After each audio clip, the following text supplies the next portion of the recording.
Shalom, salam sejahtera. Renungan malam ini berjudul Menguji Golongan Lain. Kata Yohanes kepada Yesus, "Guru, kami lihat seorang yang bukan pengikut kita mengusir setan demi namamu. Lalu kami cegah orang itu karena ia bukan pengikut kita."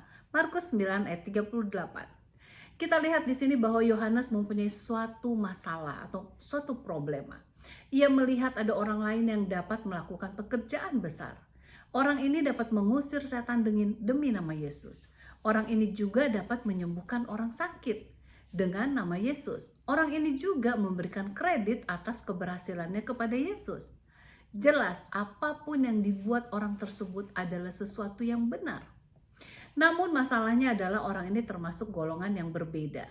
Maka Yohanes bertindak dengan apa yang ia rasa benar. Kami suruh dia berhenti, sebab mereka bukan golongan kita. Yohanes ingin tahu apakah yang ia lakukan itu adalah sesuatu yang benar. Ia bingung. Demikian juga sekarang ini, banyak orang yang bingung. Apa yang terjadi dengan kelompok lain yang melakukan hal yang benar? Apakah kelompok ini berasal dari Tuhan? Tetapi Yesus menjawab yang tertulis dalam Markus 9 ayat 39. Jangan kamu cegah dia, sebab tidak seorang pun yang telah mengadakan mujizat demi namaku dapat seketika itu juga mengumpat aku. Lebih lanjut Yesus berkata dalam Matius 9 ayat 40, barang siapa tidak melawan kita, ia ada di pihak kita.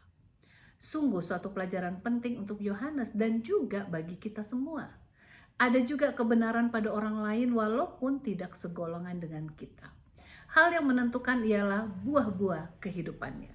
Apakah mereka menghasilkan buah yang baik? Apakah mereka menolong orang lain atau merugikan orang lain?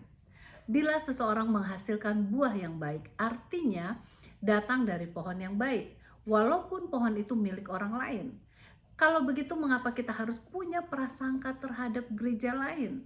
Mengapa kita harus punya prasangka kepada suku lain? Mengapa pula kita harus punya prasangka terhadap denominasi yang lain? Tuhan dapat bekerja melalui golongan yang lain.